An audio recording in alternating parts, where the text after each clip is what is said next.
नमस्कार, सुप्रभात न्यूज छत्तीसगढ़ में आपका बहुत बहुत स्वागत है। इससे पहले आप छत्तीसगढ़ के कौन से जिले से न्यूज को देख रहे हैं, कमेंट में जरूर बताएं। साथ ही डेली अपडेट रहने के लिए चैनल को सब्सक्राइब जरूर करें। रायपुर में 8 से 14 जुलाई तक होगी श्रीमद् भागवत कथा, मुख्यमंत्री साय ने किया पोस्टर का विमोचन। राजधानी रायपुर में अंतर्राष्ट्रीय वैश्य फेडरेशन द्वारा 8 से 14 जुलाई तक बुढ़ापारा स्थित इंडोर स्टेडियम में आयोजित होने वाली श्रीमद् भागवत कथा के पोस्टर का विमोचन मुख्यमंत्री निवास में मुख्यमंत्री विष्णुदेव साय ने किया।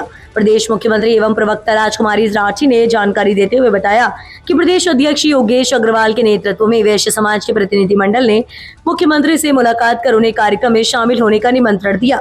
इस दौरान मुख्यमंत्री विष्णुदेव साय ने कथावाचक देवकीनंदन ठाकुर के श्रीमुख से होने वाली श्रीमद् भागवत कथा के पोस्टर का विधिवत विमोचन किया। मुंगेली में स्कूल खुलने से पहले ही बंद, लापरवाही करने वाले सरकारी शिक्षकों का कटेगी सैलरी। छत्तीसगढ़ के मुंगेली जिले में शिक्षा व्यवस्था में लापरवाही को लेकर प्रशासन ने सख्त रुख अपनाया है। कलेक्टर कुंदन कुमार के मार्गदर्शन में जिला शिक्षा अधिकारी एलपी डाहिरे ने कई स्कूलों का मानक निरीक्षण किया। इस दौरान कुछ विद्यालय निर्धारित समय से पहले बंद मिले।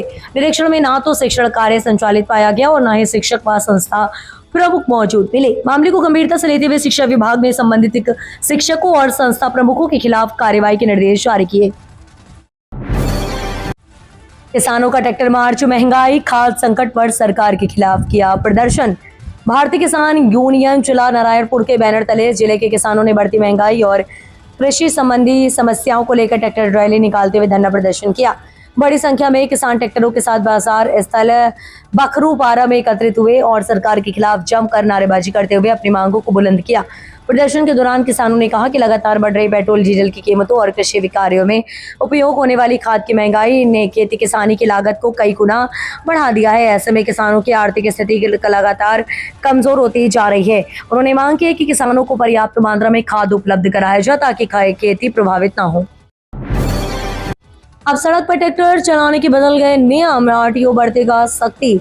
अब सड़कों पर ट्रैक्टर चलाने का नियम बदलने वाला है। केएसबी लगाकर चलने वाले ट्रैक्टरों पर सख्ती बरतने, डामरीकृत सड़कों को नुकसान और हादसों की आशंका को लेकर सख्ती बरतने की तैयारी है। कृषि कार्य के नाम पर पंजीकृत और खेतों में उपयोग के लिए लगाए जाने वाले लोहे के दोहरे पिंजरे वाले ट्रैक्टरों के सड़कों पर चलाने को लेकर लोक निर्माण विभाग ने चिंता जताई है।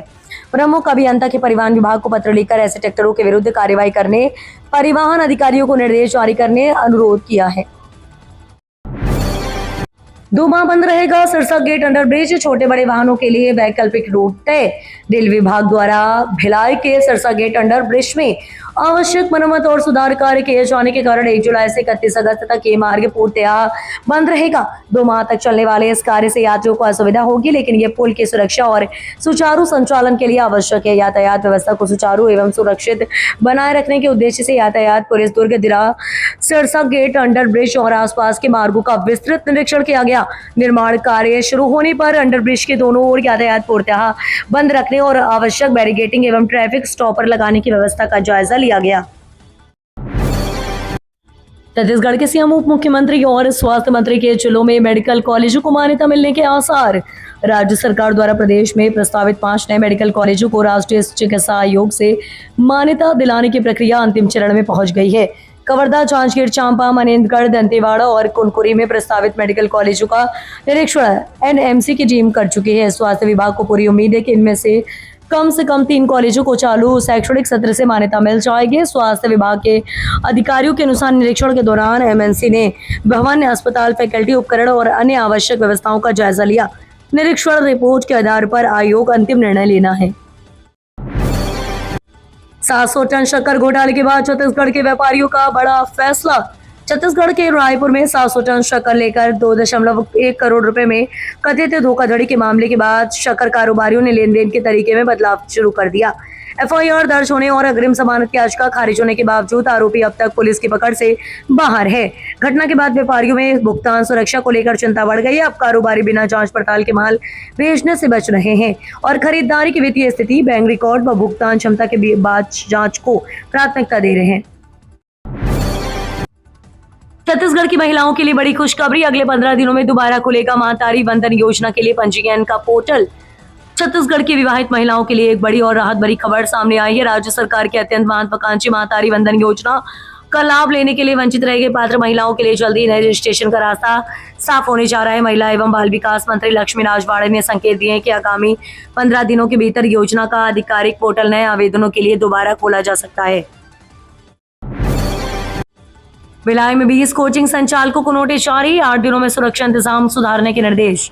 लखनऊ में कोचिंग सेंटर में आग लगने से 15 छात्रों की मौत के बाद दुर्गा प्रशासन पूरी तरह अलर्ट मोड में आ गया है। दरअसल आपको बता दें, सोमवार को भिलाई के सेक्टर 10 स्थित कोचिंग सेंटरों में एसडीआरएफ की टीम ने जांच अभियान चलाया। जांच के दौरान सुरक्षा मानकों में कमी मिलने पर 20 कोचिंग सेंटरों को नोटिस जारी किया गया। उन्हें 8 दिन के भीतर सभी कमियां दूर करने के निर्देश दिए गए। तय समय सीमा में व्यवस्था नहीं सुधारने पर संचालकों के खिलाफ कार्रवाई की जाएगी। इससे पहले कुछ दिन पहले एसडीआरएफ और नगर निगम की संयुक्त टीम ने न्यू सिविक सेंटर स्थित 8 कोचिंग सेंटरों को सुरक्षा मानकों का पालन नहीं करने पर सील किया गया था। अब प्रशासक ने 10 सेक्टर के कोचिंग संस्थानों का निरीक्षण शुरू कर दिया। राजधानी से सटे नकटी में ग्रामीणों के विरोध के बीच शुरू हुई प्रशासन की बेदखली कार्यवाही, भारी संख्या में पुलिस बल तैनात।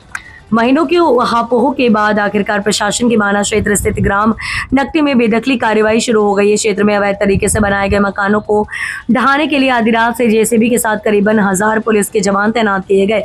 जानकारी के अनुसार गांव के वार्ड 16 और 17 में ऐसे 48 अवैध मकान जिन्हें ढहाने के लिए राजस्व विभाग ने बेदखली का नोटिस चस्पा किया है। प्रशासनिक अधिकारियों का कहना है कि सरकारी जमीन पर अवैध कब्जा किया गया है, इसलिए बेदखली की कार्रवाई की जा रही है। मानसून पकड़ेगी रफ्तार, 1 से 5 जुलाई के बीच भारी वर्षा की संभावना। राजनांदगांव जिले में मानसून की धीमी रफ्तार ने किसानों की चिंता बढ़ा दी है। अब तक औसत से काफी कम बारिश होने के कारण खरीफ सीजन की बुआई अपेक्षित गति नहीं पकड़ सकी। धान की खेती पर निर्भर जिले के हजारों किसान अच्छी बारिश का इंतजार कर रहे हैं। मौसम विशेषज्ञों के अनुसार प्रशांत महासागर में बने अल नीनो के प्रभाव से मानसून की सक्रियता प्रभावित हुई है, लेकिन जुलाई के पहले सप्ताह में मौसम में बदलाव के भी संकेत मिल रहे हैं। बिलासपुर में जेम्स एंड ज्वेलरी पार्क की मांग, अरुण साहब ने दिए प्रस्ताव तैयार करने के निर्देश। राजधानी रायपुर की तर्ज पर अब बिलासपुर में भी जेम्स एंड ज्वेलरी पार्क की सौगात सराफा व्यापारियों को मिल सकती है। दरअसल हम आपको बता दें कि डिप्टी सीएम अरुण साहब ने सराफा एसोसिएशन की मांग पर निगम कमिश्नर को इस प्रशासन दिशा में पहल करते हुए प्रस्ताव तैयार करने के निर्देश दिए। वहीं प्रदेश के सराफा व्यापारियों के लिए स्वर्णकला बोर्ड की गठन की मांग भी उठी, जिस पर शासन स्तर पर चर्चा का आश्वासन दिया गया। छत्तीसगढ़ सराफा एसोसिएशन के वर्तमान कार्यकाल की तीसरी आम सभा के अवसर पर मंगला स्थित रामदेव लॉन में सराफा महासम्मेलन 2026 आयोजित किया गया। इस यात्रियों को जाना था दिल्ली, पर खराब मौसम के कारण अंबिकापुर में नहीं उतर सका विमान। सोमवार शाम अंबिकापुर और आसपास के क्षेत्र में अचानक बदले मौसम का असर हवाई सेवा पर पड़ा। दिल्ली से बिलासपुर होते हुए अंबिकापुर के दरिमा एयरपोर्ट आने वाले विमान खराब मौसम और तेज और लाइट टर्निंग के कारण लैंड नहीं कर सका। विमान दरिमा एयरपोर्ट के ऊपर कई चक्कर लगाने के बाद वापस बिलासपुर के लिए रवाना हो गया। विमान के लैंड नहीं करने से अंबिकापुर एयरपोर्ट पर दिल्ली जाने के लिए खड़े 30 यात्रियों को अपनी यात्रा रद्द करनी पड़ी। पवन खेड़ा बोले, राम के नाम पर भ्रष्टाचार बर्दाश्त नहीं, ऐसी घटनाएं हिंदुत्व के लिए नुकसानदेह। कांग्रेस के राष्ट्रीय मीडिया अध्यक्ष पवन खेड़ा ने बीजेपी और आरएसएस पर निशाना साधा है। दरअसल उन्होंने कहा कि भगवान राम के नाम पर भ्रष्टाचार स्वीकार नहीं कर सकते।